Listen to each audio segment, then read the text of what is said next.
What we know from the Woodford County Health Department is that a man in his 70s tested positive for the virus at a Unity Point Health Clinic. The results came in late last night. They said they were still investigating whether or not he traveled outside of the U.S. or had been in contact with someone else who tested positive. They also could not confirm which Unity Point Health Clinic he was tested at. The man is in isolation, recovering at home. The most important thing now, making sure they figure out who that individual came in contact with. Trying to do our contact tracing to understand who might be at medium or high risk for this individual. In the general population at large, we would say that it is low risk, but we are still evaluating that in our investigation process. Representative Ryan Spain said local elected officials are mobilized and ready to assist. He said that many are going to struggle due to the closures of schools and events. His office is going to help harness what he knows will be generosity of the community. My legislative office will help coordinate any of those entities that need assistance. So if you're a local school district that is looking for assistance in delivering meals, or you're a community organization providing services to the elderly, please contact my legislative office. Representatives from Unity Point and OSF said they are making restrictions on visitors at their hospitals. They're not admitting visitors unless it's critical for the patient's well-being or end-of-life care. If you're showing any symptoms of illness, you could be asked to leave.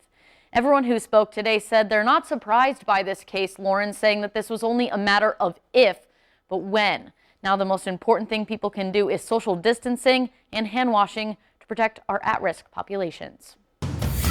All right, Caitlin, awesome information. Well, meanwhile, Governor J.B. Pritzker says 18 new cases of coronavirus have been confirmed in the state. That brings the total now to 64. So far, there are 2 cases in St. Clair County in southern Illinois. Both are women in their 60s and 70s. A Cumberland County man in his 70s also has the virus. Good afternoon. But state leaders say tests for many of our COVID-19 are still in short supply, meaning they cannot test everyone who may want it. That is changing, though, as more places begin to have testing capabilities.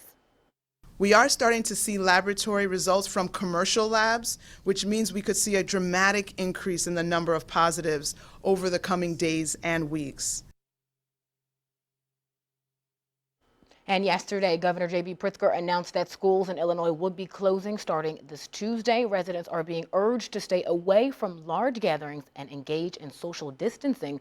The governor also expressed frustration, saying that many people simply are not listening. We saw a lot of crowds out and about today, and I need to be frank. We can have a massive positive effect on bending the transmission curve, thereby saving lives, if people will take this seriously. Pritzker also reiterated social distancing helps take some of that burden off local healthcare facilities as well.